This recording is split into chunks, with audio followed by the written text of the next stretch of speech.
مرشدا يصلح لكم أعمالكم ويغفر لكم ذنوبكم ومن يطع الله ورسوله فقد فاز فوزا عظيما.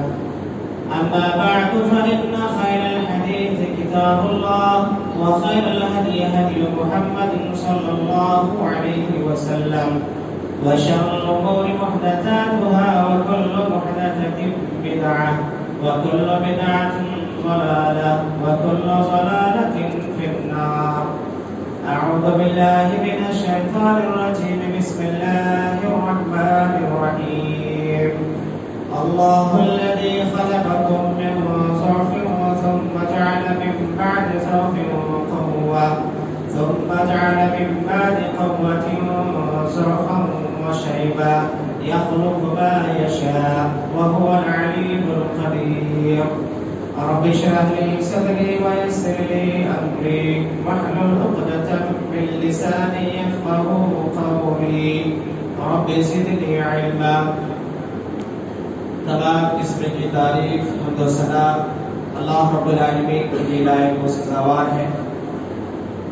بعد درود و سلام نازل ہو اللہ رب العالمین کے بھیجے گئے تمام نبیوں اور تمام رسولوں پر، بالخصوص ہمارے اور آپ کے آخری نبی جناب محمد رسول اللہ صلی اللہ علیہ وسلم پر، ان کے آل و اصحاب اور ان کے متبعین پر.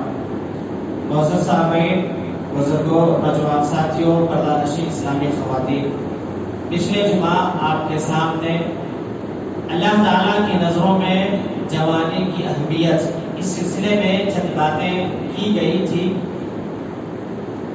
آج کے خطبے میں بھی اسی سلسلے کی چند باتیں ہیں. اللہ تبارک و تعالیٰ نے قرآن مجید کے اندر فرمایا اللہ الذی خلقکم من ضعف ثم جعل من بعد ضعف قوة. اللہ ہی وہ ذات ہے جس نے تم کو کمزور پیدا کیا، پھر کمزوری سے طاقتور اور توانا بنایا، جوان بنایا، پھر اس طاقتور، توانا اور جوانی کے بعد بڑھاپا اور کمزوری لایا. اللہ جو چاہتا ہے پیدا کرتا ہے. اللہ جاننے والا ہے اور اللہ قدرت رکھنے والا ہے. معزز سامعین، بزرگوں، نوجوانوں کی قدر اللہ تبارک و تعالیٰ کے یہاں بہت زیادہ ہے، کیونکہ جوان اور نوجوان جو ہوتے ہیں وہ قوم کے سرمایہ ہوتے ہیں. قوم کا رخ موڑنے کی صلاحیت ان کے اندر موجود ہوتی ہے. کچھ کر گزرنے کا جذبہ اور جنون ان کے اندر پایا جاتا ہے. نبی کریم صلی اللہ علیہ وسلم نے جب نبوت اور رسالت ملی اور آپ نے اپنی توحید کی دعوت کی ابتدا کی، تو ہم اور آپ اگر پڑھیں گے تو پتہ چلے گا کہ حضرت ابوبکر صدیق رضی اللہ عنہ نبی کریم صلی اللہ علیہ وسلم کے ہم عمر ہیں. بقیہ جتنے بھی لوگ ہیں، حضرت عمر ہیں، حضرت عثمان ہیں، حضرت علی ہیں، حضرت طلحہ ہیں، حضرت زبیر ہیں، حضرت عبد الرحمن بن عوف ہیں، حضرت سعد بن وقاص ہیں، یہ جتنے بھی صحابہ ہیں وہ سارے کے سارے ابھی جوانی کی عمر میں ہیں.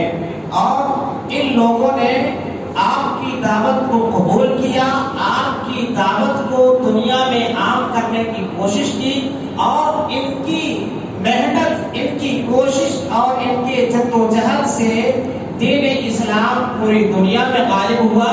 اور انہی کے نتیجے کا ثمرہ اور انہی کی کوششوں کا نتیجہ یہ ہے کہ ہم اور آپ بھی الحمدللہ اپنے آپ کو مسلمان کہلاتے ہیں، اپنے آپ کو ایمان والا کہلاتے ہیں. تو یہ جوانوں کی اللہ تبارک و تعالیٰ کی یہاں جو قدر ہے، اللہ تبارک و تعالیٰ نے جو قرآن مجید کے اندر نبی کریم صلی اللہ علیہ وسلم نے اپنے احادیث کے اندر اس سلسلے میں کئی ساری چیزیں بیان فرمائی ہیں. آئیے اس سلسلے میں سب سے پہلے ایک حدیث پاک دیکھتے ہیں. اللہ کے نبی صلی اللہ علیہ وسلم نے اس حدیث کے اندر اللہ تبارک و تعالیٰ کے یہاں ایک جوان کی کیا قدر و قیمت ہے، کیا اہمیت ہے، اس کو بیان فرمایا ہے. صحیح مسلم کی حدیث ہے. نبی کریم صلی اللہ علیہ وسلم فرماتے ہیں المؤمن القوی خیر احب الی اللہ من المؤمن الضعیف وفی کل خیر. نبی کریم صلی اللہ علیہ وسلم فرماتے ہیں کہ بہتر ہے اور اللہ تبارک و تعالیٰ کے نزدیک پسندیدہ ہے کمزور مومن سے، اور ہر ایک میں بھلائی ہے۔ کمزور مومن بھی اللہ کے یہاں برگزیدہ ہے، اس کا بھی مقام ہے، لیکن اللہ تبارک و تعالیٰ کے نزدیک طاقتور مومن کی زیادہ اہمیت ہے۔ آگے اللہ کے نبی صلی اللہ علیہ وسلم فرماتے ہیں احرص علی ما ينفعك واستعن بالله ولا تعجز فإن أصابك شيء فلا تقل لو أني فعلت كان كذا وكذا ولكن قل قدر الله ما شاء فعل وإن لو تفته عمل الشيطان۔ فرماتے ہیں کہ جو کام تم کو فائدہ پہنچائے اس کام کی تم حفظ کرو۔ اب یہاں پر جو یہ بات بتائی گئی کہ جس کام سے تم کو فائدہ ہو اس کام میں محنت کرو، پہلا مطلب یہ ہے کہ دین کے کاموں میں محنت کرو، اللہ کو راضی کرنے کے کاموں میں محنت کرو، اللہ اور اس کے رسول کے دین کی تبلیغ اور دعوت میں محنت کرو۔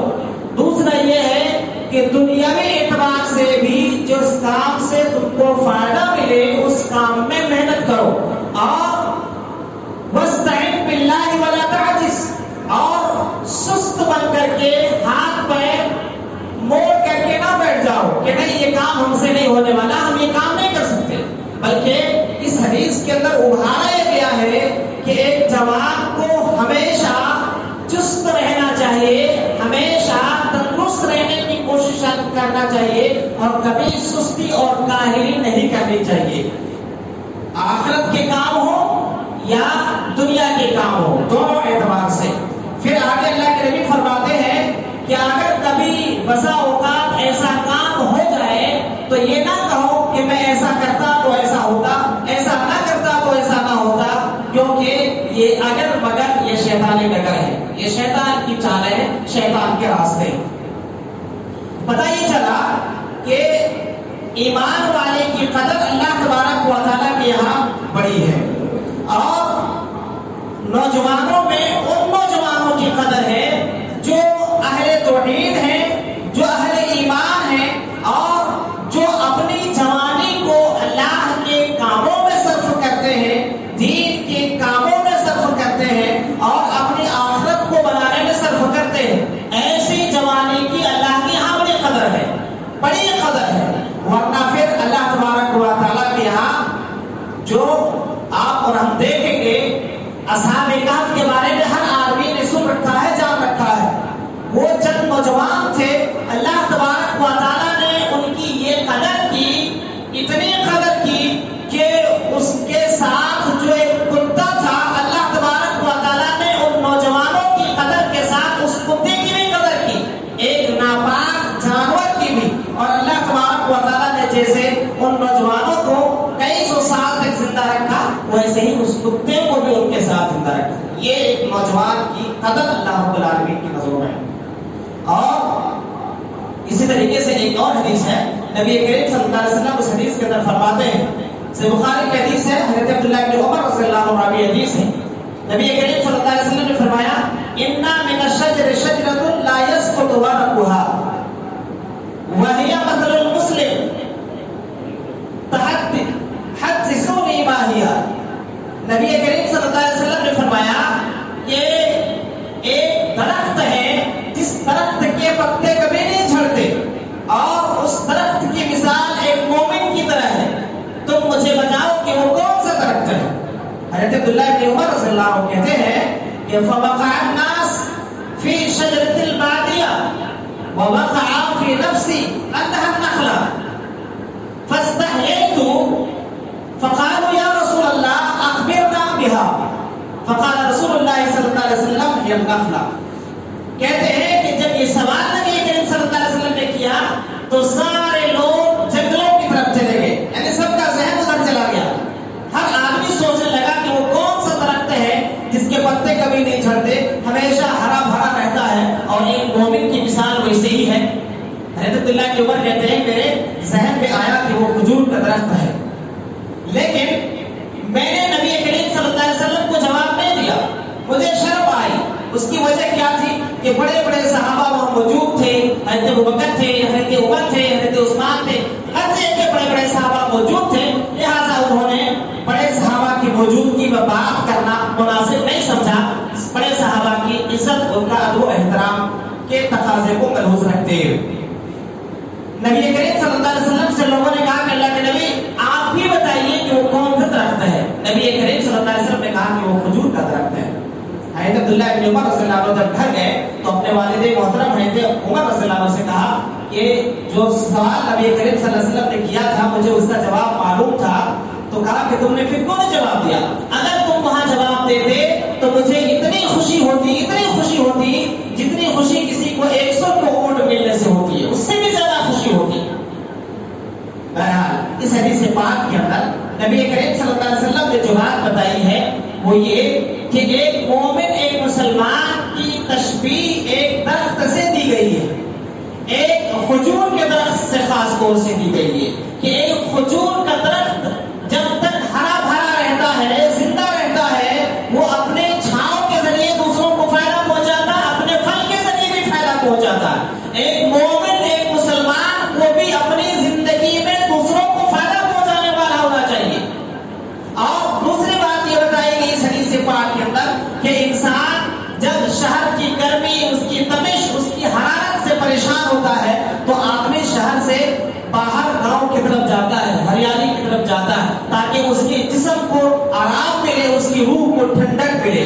پتہ یہ چلا کہ ایک مومن ایک مسلمان کا کردار ایسا ہونا چاہیے معاشرے میں کہ دوسرے مسائل، دوسرے قوم کے لوگ یا دوسرے لوگ اس ایک مومن کے پاس اپنے مسائل کو حل کرانے کے لیے آئیں کہ آپ ہمارے اس مسئلے کا حل کر دیں، کیونکہ آپ بھی ہمارے اس مسئلے کا حل کر سکتے ہیں۔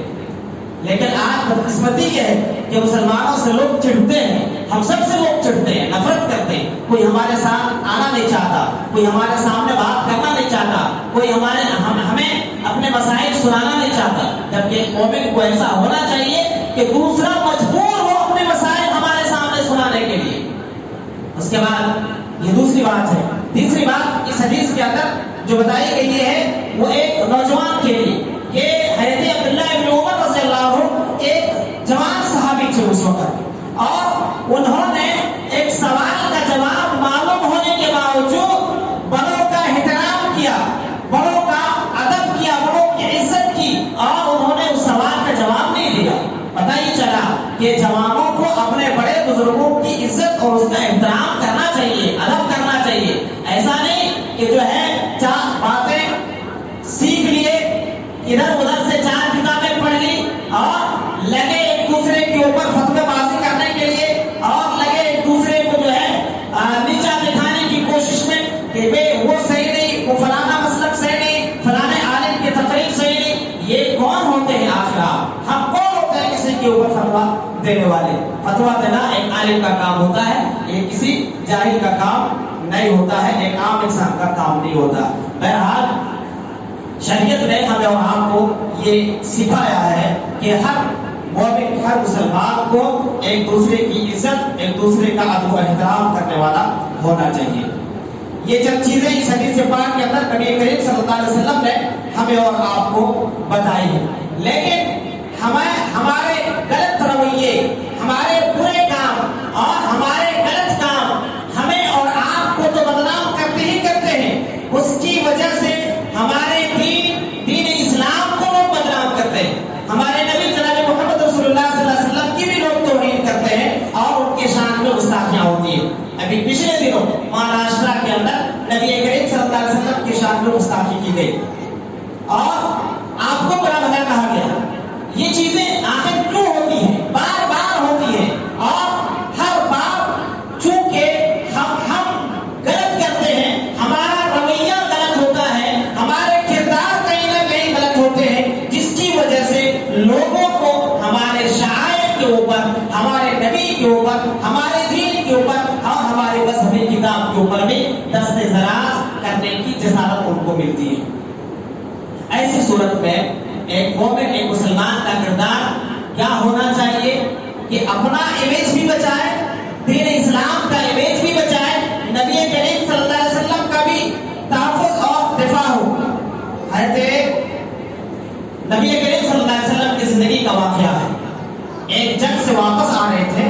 ابن سلول جو منافقوں کا سردار تھا، اس نے نبی کریم صلی اللہ علیہ وسلم کی شان میں گستاخی نازیبہ کلمات کہے اور آپ کو برا بھلا کہا. جب نبی کریم صلی اللہ علیہ وسلم مدینہ واپس آئے، اس منافق کا بیٹا نبی کریم صلی اللہ علیہ وسلم کے پاس آیا اور کہا کہ اللہ کے نبی، میرے باپ نے آپ کو برا بھلا کہا ہے، آپ کی شان میں گستاخی کی ہے، آپ کے ساتھ توہین آمیز کلمات کہے ہیں. اللہ کے نبی، اگر آپ میرے باپ کے ساتھ قتل کا ارادہ رکھتے ہیں تو آپ مجھے اجازت دیں، میں اپنے باپ کی گردن اڑا دوں گا اور آپ کے قدموں کے ساتھ جو ہے آپ میرے باپ کا سر ہوگا. نبی کریم صلی اللہ علیہ وسلم نے بیٹے عبداللہ سے کہا کہ عبداللہ صبر کرو، اپنے باپ کو سمجھاؤ اور اپنے باپ کو معاف کرو، درگزر کا معاملہ کرو. کہیں ایسا نہ ہو کہ لوگ کہیں محمد صلی اللہ علیہ وسلم اپنے ماننے والے لوگوں کو مارتے ہیں اور محمد صلی اللہ علیہ وسلم اپنے ماننے والوں کو قتل آپس میں کراتے ہیں، لڑائیاں کراتے ہیں. یہاں آپ دیکھیں کہ ایک گستاخ رسول ہے، بیٹا اپنے باپ کا سر طلب کرنے کو بھی تیار ہے.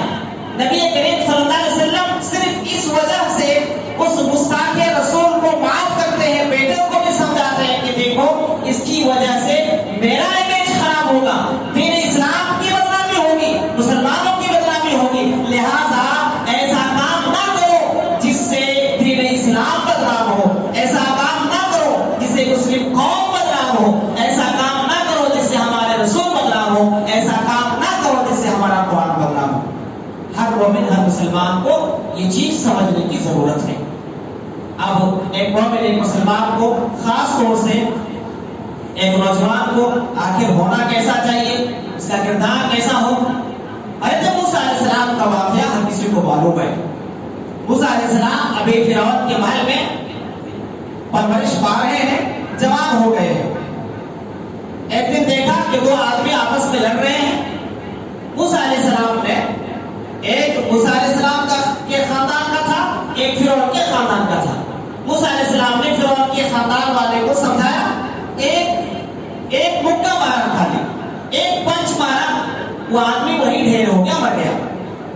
دوسرے دن پھر وہی معاملہ پیش آیا کہ ایک بنی اسرائیل کا آدمی ہے اور ایک فرعون کا آدمی ہے، دونوں آپس میں لڑ رہے ہیں. موسیٰ علیہ السلام نے سمجھایا. بیان قصہ مختصر یہ کہ سب کو معلوم ہے، ایک آدمی نے آ کر کے موسیٰ علیہ السلام کو خبر دی کہ دیکھو لوگ فرعون کے دربار میں تمہارے قتل کی پلاننگ چل رہی ہے، منصوبہ بنایا جا رہا ہے، لہذا تم یہاں سے باہر نکلو. موسیٰ علیہ السلام وہاں سے نکل پڑے اور مدین کی طرف چلے گئے. جب یہ واقعہ پیش آیا، موسیٰ علیہ السلام نے فوراً اللہ رب العالمین سے دعا کی اور کہا رب انی ظلمت نفسی فاغفر لی، غفر لہ انہ هو الغفور الرحیم. اللہ رب العالمین، میں نے اپنے نفس کے اوپر ظلم کیا ہے، اللہ تو مجھے معاف فرما. اور اللہ رب العالمین، میں کسی بھی گنہگار، کسی بھی ظالم کی مدد نہ کرو، ایسا اللہ رب العالمین تجھے بنا، تو مجھے بنا دے. یہ موسیٰ علیہ السلام نے دعا کی. پتہ یہ چلا کہ ایک مومن، ایک مسلمان نوجوان کا کردار ایسا ہونا چاہیے کہ کبھی بھی وہ غلط نہ کرے اور غلط کرنے والے کا ساتھ بھی نہ دے. اور جب غلط ہو جائے، جب بھی گناہ ہو جائے تو فوراً رب کی بارگاہ میں استغفار کرے، کیونکہ گناہ ہونا گناہ ہے اور گناہ ہونے کے بعد استغفار میں، توبہ میں دیری کرنا یہ بھی گناہ ہے. موسیٰ علیہ السلام سے ابھی گناہ ہوا ہے، ایک آدمی کا قتل ہو گیا، وہ بھی انجانے میں ہوا، فوراً رب کے دربار پہ پہنچتے ہیں اور اللہ رب العالمین سے معافی مانگتے ہیں. رب ظلمت نفسی فاغفر لی، اللہ تو مجھے معاف فرما دے، میں نے ظلم کیا اپنے نفس کے اوپر. بہرحال قصہ مختصر یہ کہ موسیٰ علیہ السلام وہاں سے پھر مدین پہنچتے ہیں. مدین میں جب دیکھا کہ وہاں پر تو بچیاں ہیں جو بکریوں کو پانی پلانے کے لیے انتظار کر رہی ہے، سارے لوگ اپنے اپنے بکریوں کو پانی پلا رہے ہیں. موسیٰ علیہ السلام نے بھی ان دونوں بچیوں کی بکریوں کو پانی پلایا اور پلانے کے بعد واپس ایک درخت کے چھاؤں میں جا کر کے بیٹھ گئے. درخت کی چھاؤں پہ بیٹھ گئے. بیٹھنے کے بعد پھر وہاں پر اللہ رب العالمین سے انہوں نے دعا مانگی، رب انی لما انزلت الی من خیر فقیر. اللہ رب العالمین، جو کچھ تو میری طرف بھلائی اتار دے میں اس کا محتاج ہوں. یہاں پر بتانے کا مقصد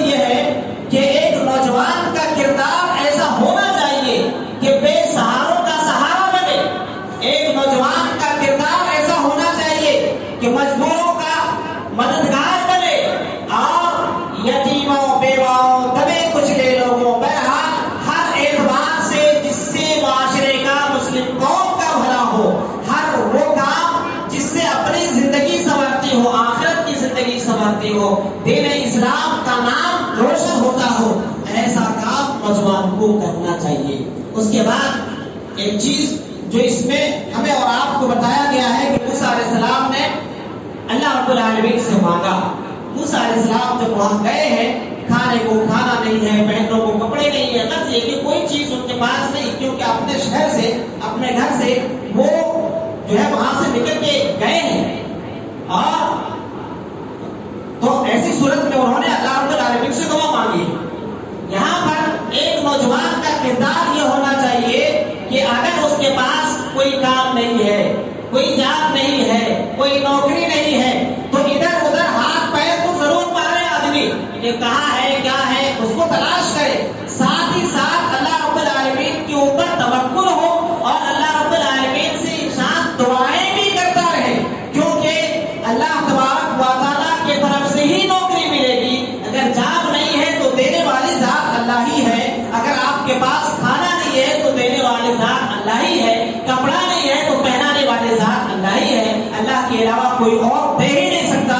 اسی لیے موسیٰ علیہ السلام دعا مانگتے ہیں اور بے ابن لما انزلت الیہ من خیر فقیر، اللہ رب العالمین جو کچھ تو آسمان سے خیر اتارے میں اس کا محتاج ہوں. پتہ یہ چلا کہ ہر چیز جو خیر کی اترتی ہے وہ آسمان سے اترتی ہے. کوئی کمپنی ہمیں سیلری نہیں دیتی، کوئی کمپنی ہمیں نوکری نہیں دیتی، کوئی جو ہے سرکار، کوئی حکومت ہمیں اور آپ کو جاب نہیں دیتی. اللہ رب العالمین سب کچھ کرتا ہے. یہ ساری چیزیں ایک ذریعہ ہیں، ایک وسیلہ ہے. اس کو ایک وسیلے اور ایک ذریعے کے طور پر ہی انسان سمجھے اور ملے. بہرحال ہمیں اور آپ کو چاہیے کہ ہم اور آپ ہر نوجوان یہ تہیہ کرے، یہ عزم کرے، یہ ارادہ کرے کہ ہم ایسی زندگی گزاریں گے جو زندگی اللہ کو پسند ہو. ایسی زندگی گزاریں گے جس زندگی سے ہماری قوم کا فائدہ ہو. ایسی زندگی گزاریں گے جس زندگی سے ہمارے دین کا نام روشن ہو. ایسی زندگی، ہمارا ایسا کردار ہو کہ اس کردار سے لوگ ہماری طرف کھینچے چلے آئیں. ہمارے لین دین، ہمارے معاملات ایسے ہوں، ہماری عادتیں ایسی ہوں کہ لوگ ہمیں اپنی پریشانیاں، اپنے مسائل سنانے پر مجبور ہوں اور ہم تک آنے، ہماری مذہبی کتاب کو پڑھنے کے لیے انسان مجبور ہو. ہمیں اور آپ کو اپنا کردار ایسا بنانے کی ضرورت ہے، ہر مرد عورت کو، ہر بوڑھے اور جوان کو، تاکہ ہماری زندگی بھی سدھرے، ہماری قوم کی زندگی سدھرے، ہماری آخرت سدھرے، ہمارا بھی نام روشن ہو اور ہمارے دین کا بھی نام روشن ہو، ہمارے نبی کا بھی نام روشن ہو. اللہ تعالیٰ سے دعا ہے اللہ تعالیٰ ہم سب کو کتاب و سنت کے مطابق اپنی زندگی کو گزارنے کی توفیق عطا فرمائے. اللہ العالمین ہم سب کو اپنے کردار کو اچھا بنانے اور ایسا سنوارنے کی توفیق عطا فرمائے جس سے لوگ ہماری طرف کھینچے چلے آئے. اللہ العالمین ہم تمام مسلمانوں کو دنیا کے اندر ایک مشعل راہ بننے کی توفیق عطا فرمائے. اللہ تعالیٰ ہم سب کو اپنے نبی جناب محمد رسول اللہ صلی اللہ علیہ وسلم کوئی سیرت کو پڑھنے اور آپ کی سیرت طیبہ کو دنیا والوں کے سامنے بتانے کی توفیق عطا فرمائے. اللہ العالمین جب تک تو ہمیں اس دنیا کے اندر زندہ رکھے، ایمان اسلام توحید پر ہمیں زندہ رکھنا. جب بھی ہمارا خاتمہ ہو، خاتمہ بالخیر، ایمان اسلام توحید پر ہمارا خاتمہ فرمانا. آمین ثم آمین. وآخر دعوانا الحمد للہ رب العالمین.